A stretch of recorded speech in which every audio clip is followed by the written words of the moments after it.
In the last episode, 4 motorcycle campers spent several days on top of the largest flat-top mountain in the world, known as Grand Mesa. This place is amazing, 10,000 feet above the city of Grand Junction, Colorado. Before the weather, the cold, and the wind, rain moved us off, and we decided to go north across the plains of northwestern Colorado into a small town called Dinosaur and explore the Dinosaur National Monument.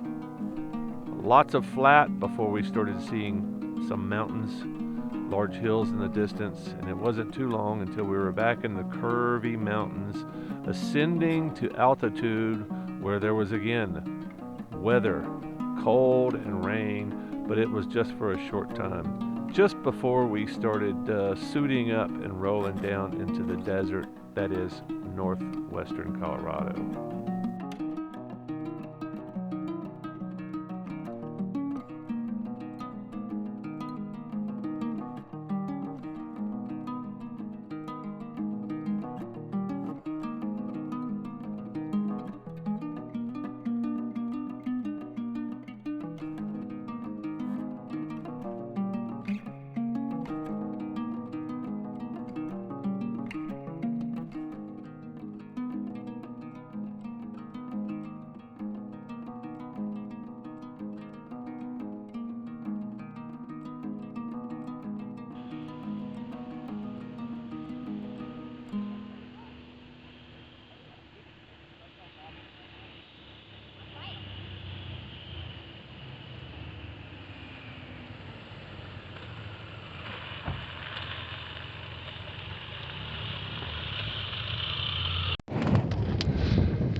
Oh, there's rain behind us. But it's coming this way too. Maybe we got a whole head on over the pass. What do y'all think? What's that? So there's rain right there. Yep. Looks like it's headed towards us. Maybe we ought to. Do we need to sit here? No, let's haul ass.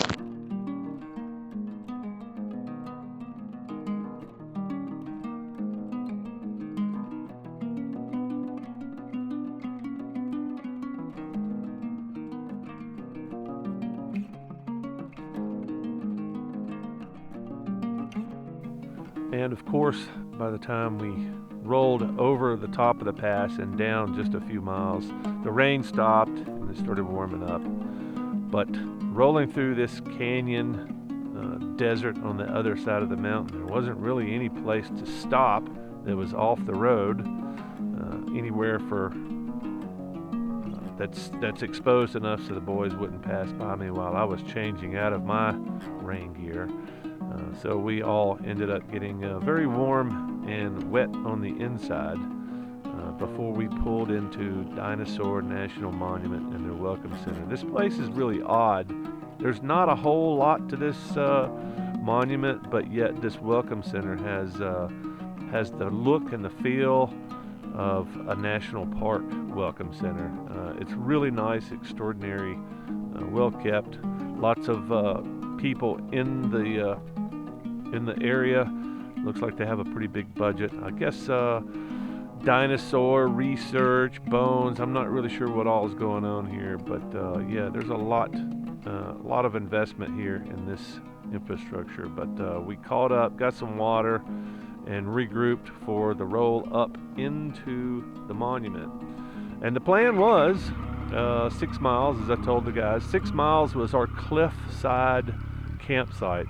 One of the neatest places I've been.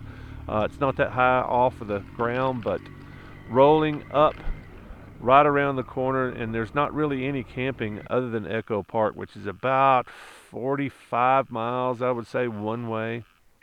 And I think that's where some of the confusion came in, because Gary and I had talked about Echo Park weeks back, but the discussion this time was 6 miles up, just to the right, was a cliffside campsite that I had camped at last time I was here in 2020, and it was pretty spectacular. And this is pretty much what you're looking at. This is This is the essence. This small 2-3 mile strip of rock that's sticking out is pretty much all there is outside of Echo Park. Like I said, it's 45 miles one way just to get down to Echo Park, which is extraordinary in itself. But just these two unique uh, geological features is about all there is to the park, other than some rolling desert hills. But just around the corner here was my original camp spot, the one that I was taking the boys up to.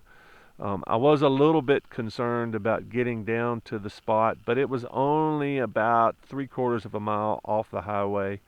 But what I did not realize as I was passing it is that the spot had been gated, fenced and gated since the last time I was here. I guess there's just too many people enjoying that little piece of property.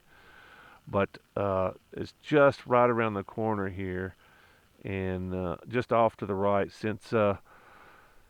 Since I did not see it, the spot, the turnoff, I just kept riding until trying to look for something that I could see, a place for us to camp. But obviously there's no trees, so I got to about to the limit of my gas range and decided I needed to turn around before I ran out of gas.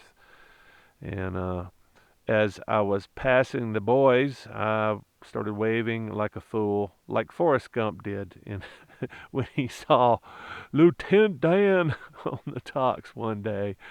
Yeah, so I'm going up the hill, and here comes the boys, and I'm waving like an idiot, hoping that they're going to turn around since I'm going the other way.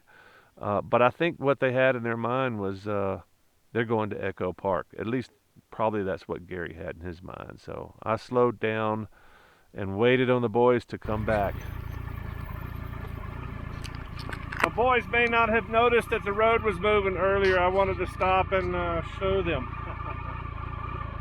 I was trying to figure out what these things were. It looked like big ass crickets, but they're all over the road. I don't think I've ever seen anything like this. Could be locusts. I think there's more smushed and dead than there are anything else.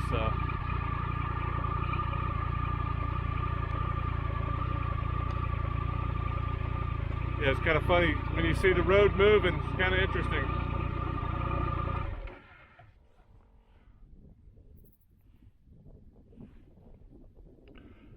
Go sit here and wait for Gary's 12-point turn.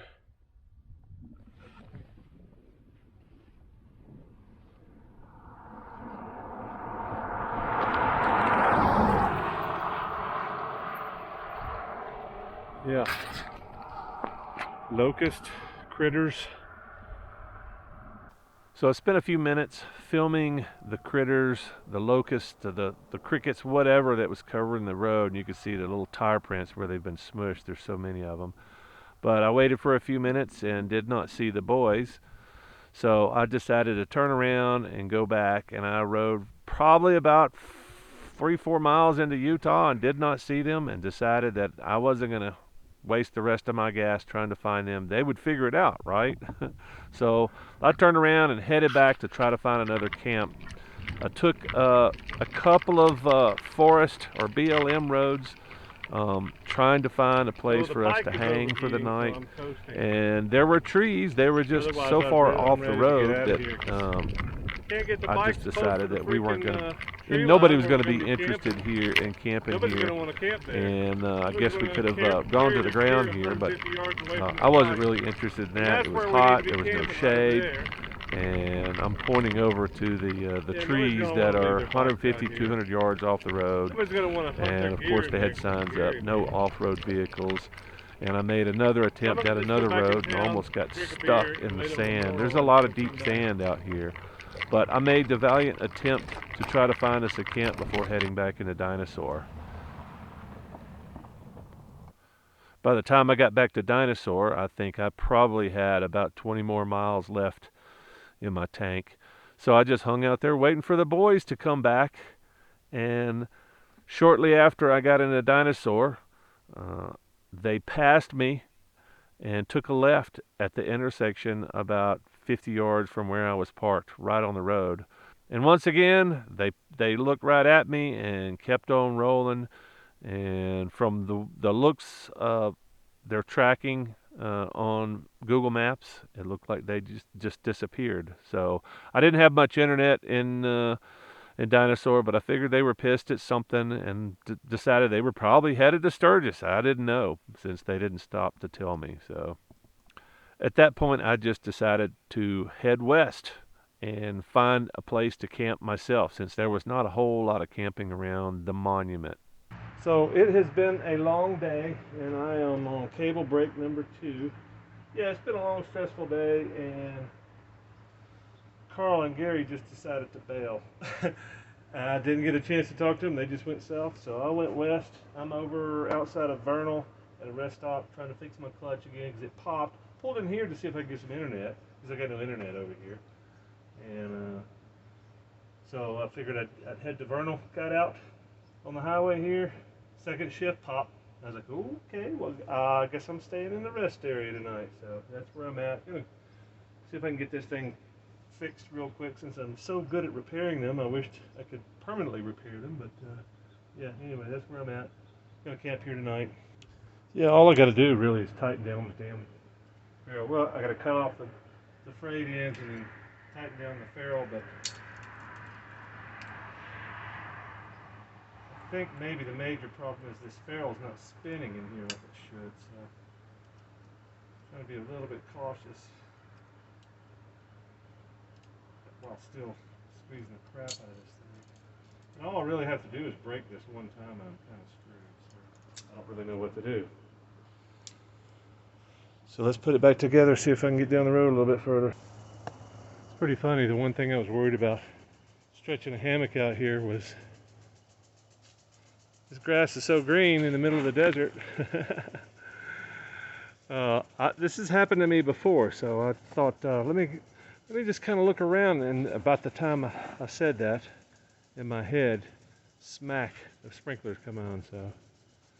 And I'm wondering if this is a zone sprinkler, like this one goes first, and then this one over here, so maybe, hopefully, after this one goes off, I can jump into, let me show you what I'm doing to try to divert the thing off my bike. Got my seat diverting most of it. This is from earlier.